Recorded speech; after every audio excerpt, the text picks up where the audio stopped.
And we're back this Sunday morning at 11:30 with Brooke and myself talking about ancient wisdom from Feng Shui, and specifically, we've been talking about things that are in a book by Nancy SantoPietro, Feng Shui and Health, and how the principles of Feng Shui can help you to become healthier, if not more balanced and better situated in your life. And Brooke, you want to lead us into our. Sure. So we just finished talking about all the guas and how what they symbolized.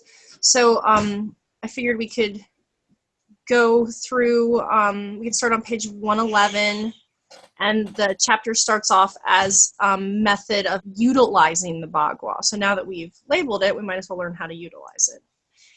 And she just reiterates what each gua symbolizes, as in our energetic health, and that is the fame oversees the eyes, relationships oversees the organs, children oversees the mouth, helpful people oversees the head, career oversees the ears, and knowledge oversees the hands, family oversees the feet, wealth oversees the hips, pelvis, and bones, and then the center is our overall health gua.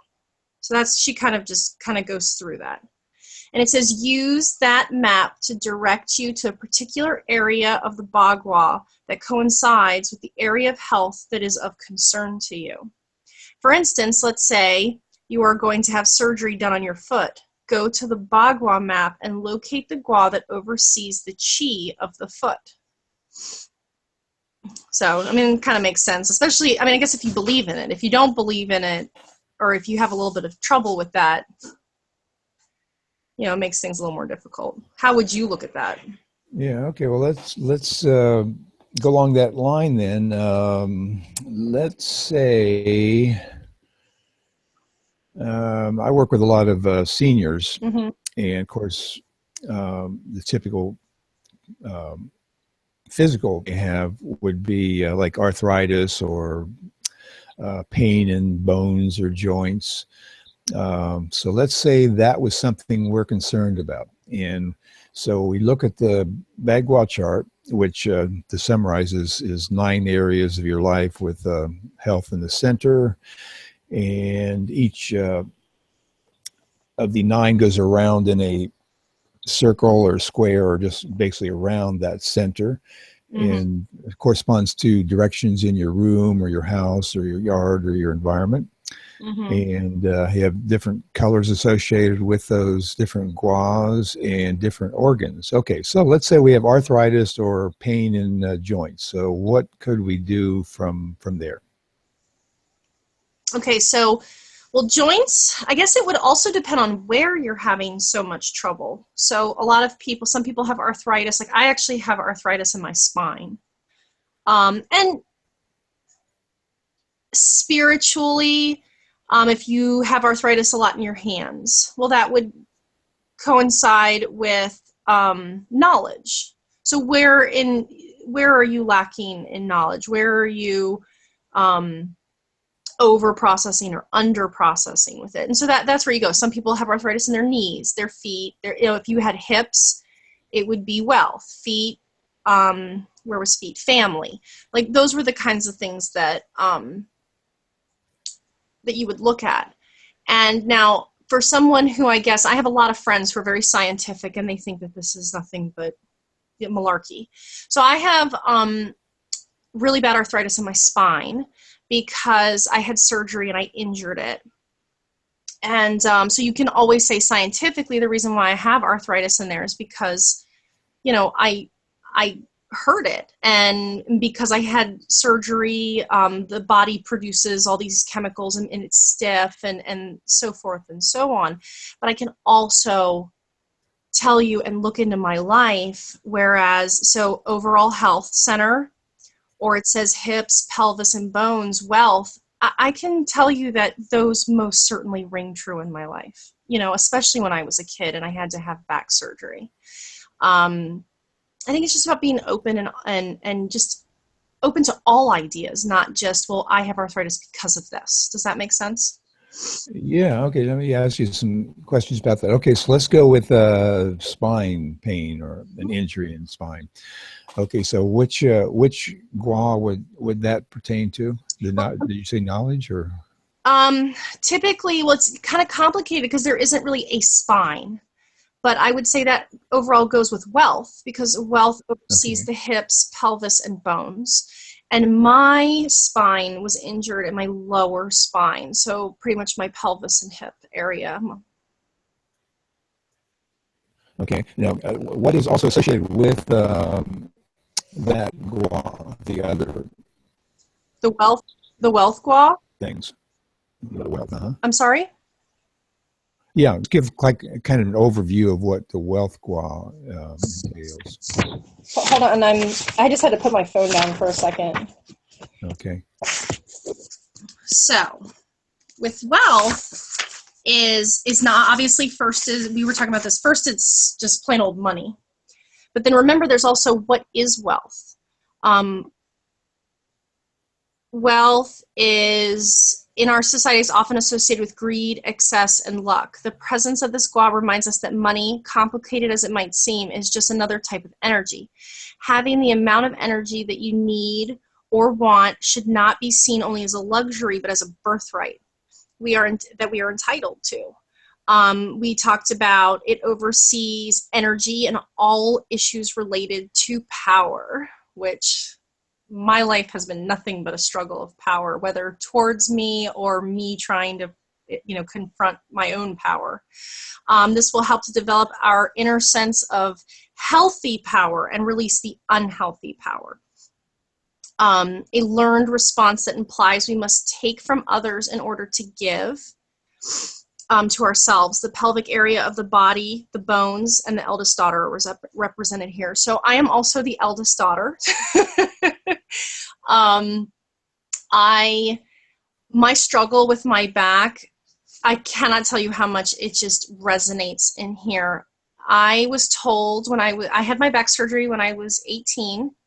I was told when I was 21 that I was just going to be in pain for the rest of my life, and that I possibly was going to be in a wheelchair by the time I was 40.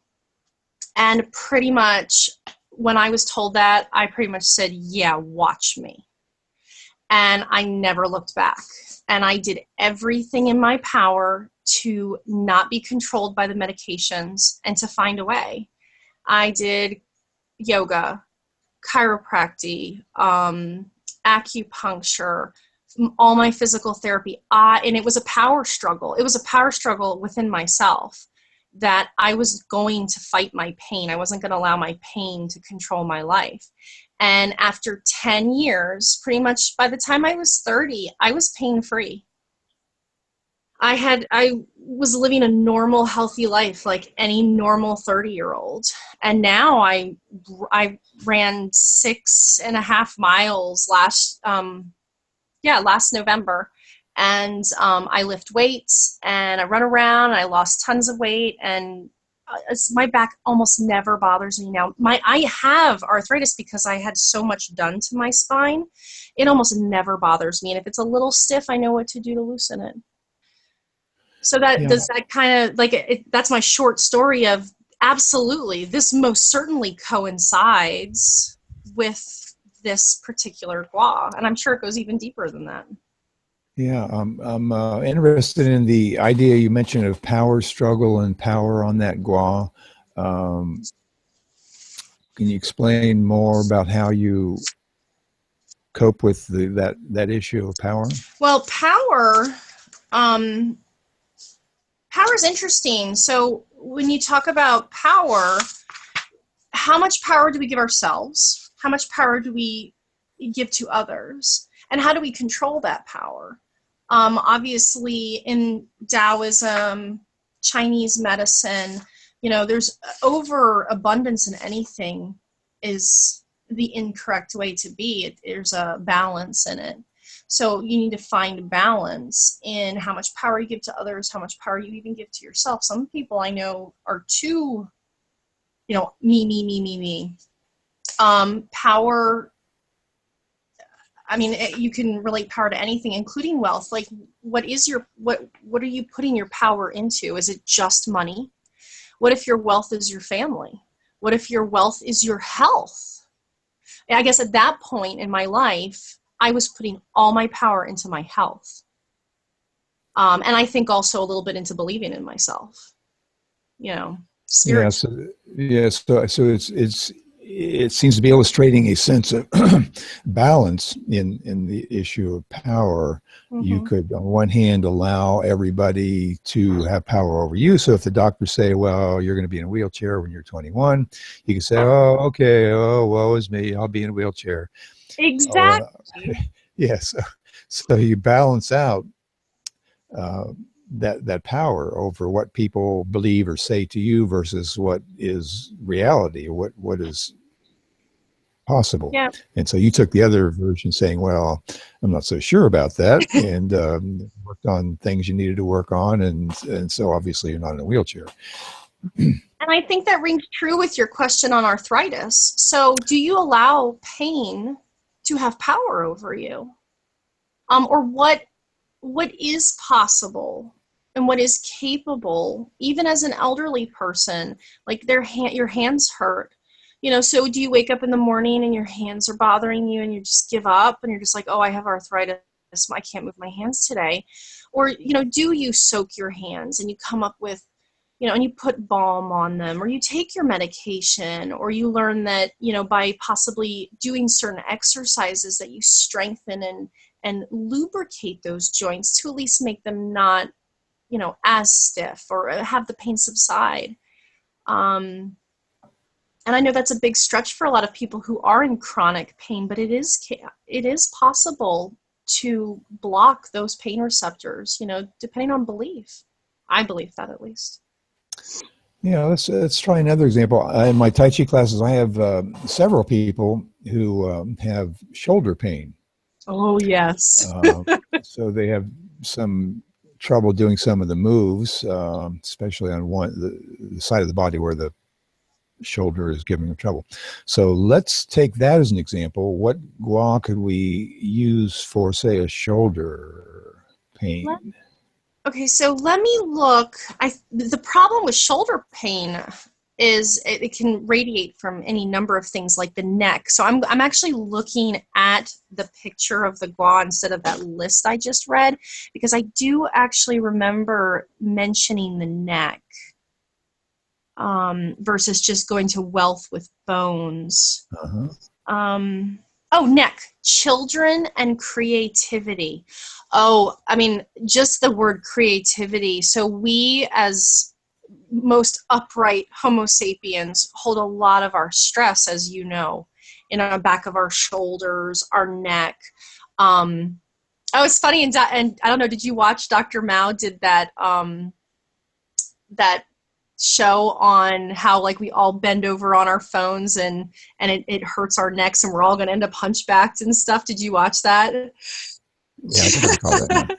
So, we're all stressed up. We're all, pulling our shoulders in. Where are we blocking our creativity? Where are we not relaxing into ourselves?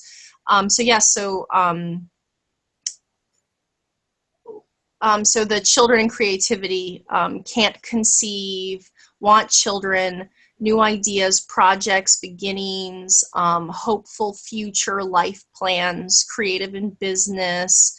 And that's all neck, mouth, teeth, gum problems.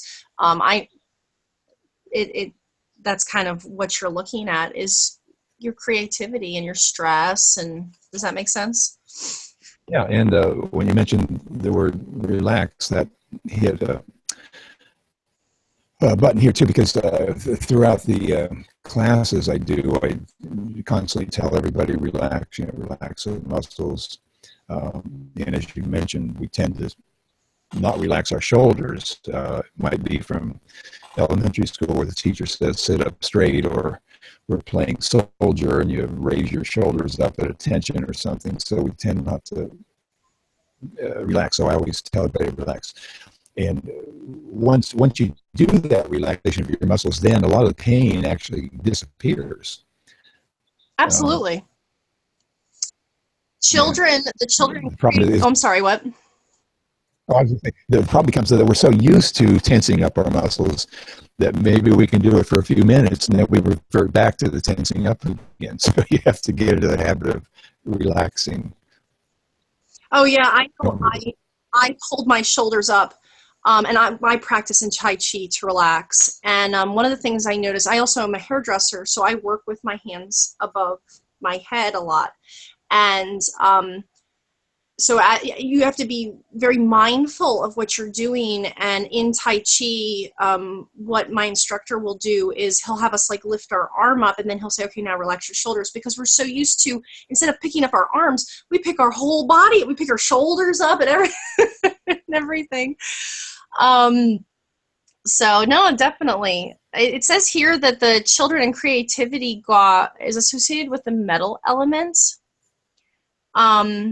And that's, that's a tricky element, the metal element. The metal element is so powerful, and it's so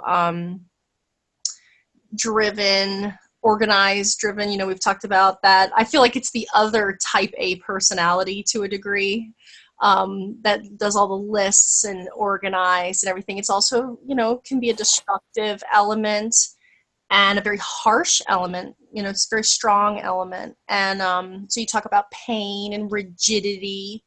And so, yeah, I mean, where's all our rigidity in our life? It's all up here. We're all so tense, and you just need to relax and be creative and movable. Yeah, and there's another theme that you brought up, that it's associated with the metal element, which is the list making, the do everything in order and do everything very logically, which is kind of the opposite of being creative and loose. Yes. So your muscles might be tight because your mind is kind of tight and you want to do things in order and just so and da-da-da-da-da-da. So you have to take a look at, am I too orderly? Am I too strict and too tense? Yeah. And loosen that area of your life up a little bit. How would that now apply to, say we're working on that gua, and let's apply it to our room or house? What kind of hints might go along with that in our environment? Okay, so she actually talks about this. We were talking about, so if it's like the clutter in the various guas, and no matter what challenges you are facing regarding your clutter issues, it's important that you take the time and locate which gua contains the most clutter. That should help you understand what underlying emotional issues are attached to that clutter. This is one of those things where I was like, I want to go over this because I know I feel this way. And it will allow you to check the health of that different body area that the gua corresponds to. For example, if the closet in your guest room is so incredibly stuffed with clothes and junk that you just opening the door runs the risk of setting in motion the biggest avalanche this side of the Himalayas, there's a problem. What you need to do is get your floor plan out and locate the gua that the closet falls into. For instance, if it falls in the relationship area of the room, then you want to explore any floating issues regarding relationships, your mother, and all the other organs of that particular body gua. These issues are either serving as the emotional underpinning contributing to the clutter, or they are specific issues being directly affected by it. So, I mean, if in your creativity area and your children area, you have all this clutter that blocks your creativity, that's something to look into. Does that make sense? Sure. And what direction would that be to let everybody? Wealth. Where is wealth? Wealth is in the northwest corner. Or we were talking about the children. I'm sorry, yeah. I'm speaking of the wealth one. Children is in the far east. It's direct east of your room, okay. Your house. So that would mean as you enter your house or your door, you look to your right, and that would be the east, the wall Yes. to the come in, the Yes. door of the house. Yeah. So if you're having some of those problems that we were just talking about, like aches or shoulder or neck pain, you could look. This is a test of that idea. Walk into your house and turn to the right and see what's along that wall. Can you even turn to the right? I Yeah, have right. Or can you even get there? Yeah. I actually have so many clients who, I mean, I can move my neck around quite well, and it's something, a goal that I constantly work on, is keeping my muscles straight. And I have so many clients where I go to direct their head to a certain side so I can cut the hair at a right angle, and they cannot. They cannot tilt their ear to their head, or they cannot turn, and I'm like, oh, I want to fix them right then and there. So yeah, can you turn your head to the right? What is happening on the right, direct right side of your house? You know, what do you have in that room? What area does that room place? You know how we were talking about how some people have this natural tendency to feng shui. Maybe, you know, magically that's the side where, like, there's their art room, or, you know, the place where they work, and that's their creative level. I remember I wanted to put my kids' playroom in the direct east of my house, but everyone poo-pooed it because, you know, of course, you first walk into the door, that's what you see, and no one wanted to see a big, gigantic kids' mess, so I agree. But now I find it ironic that that's where I wanted to put it. Yeah. Yeah. So, and then the same principle applies to your room as you walk Each into the room. house. Yep. Could also apply to your yard as you enter your yard. For example, look to the right and see what's going on the right side of your yard. For Absolutely. that matter, even your neighborhood. You enter your neighborhood. What's going on the right side of that neighborhood? You know, is there Yes, chaos or whatever going on there, or who knows what? definitely. And your office and where you work. I mean, it is earth, complete earth. Yeah. Yeah, and then as you pointed out many times, sometimes there's nothing you can literally do to clean up chaos or clutter or whatever, but at least you're aware that there's something going on in that direction that you at least need to be aware of. Yes, definitely. Yes. So you might not be able to clean up your neighborhood necessarily, but you're at least aware there might be some danger there in that particular area, and you got to be aware when you travel by to pay attention to what's going on or something. So there's something called that she calls the clutter challenge. Mm-hmm. Reading this, I'm definitely kind of coming out of this clutter challenge, but I feel it, and I know most people do, and they just don't want to accept it. And this is actually, I mean, she considers probably the second most important thing you do in feng shui. And it says, she says, the issue of clutter is very important, even if you follow all the other suggestions throughout this book, but avoid addressing the issue of clutter. You'll stand a very good chance of negating all the other feng shui adjustments, no matter how well intended they may be.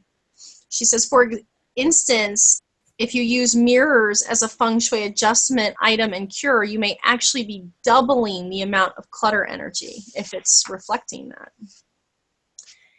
And then, So you're saying, let's say there's a clutter as you walk in the door right in front of you. So if you've got mirrors, say, on the opposite wall that's reflecting all that clutter, that's kind of doubling your woes. exactly. And I'm sure I mean, shoot, I walk in, remember how we were talking about the last time we were here, I was at my old house, like going through stuff. And it is like, you so want to avoid it. You don't want to have to go through it. You look at it and you're just like, oh, I can't handle that. I mean, and she says that in one of these paragraphs, she's like, if you are saying that, there's a problem right there. You look at this huge area and you're like, I don't want to deal with it. It means there is something that you're avoiding. And she's right. Yeah, yeah, that's a good point. When you feel like avoiding something or running away from it, I mean, it could be true danger you're running away from. But on the other hand, usually we're running away for other reasons other than real danger. Yeah, and so then so you look at this one area that you just know it's going to make a bigger mess, you know, and you just don't want to deal with it. Where is that in your house? That's the more important question. So like sometimes I guess you ask me like, so what would you do if that was cluttered? And I kind of just give you this generic answer of, well, this is the gua. But maybe if you look at it backwards, so that closet that you don't want to open, where is that closet? And that will tell you everything you're trying to avoid. And I 100% believe that. Yeah. And of course, you know, I'd be curious. I wish I could travel in a time machine and go back like 100 years, 200 years ago.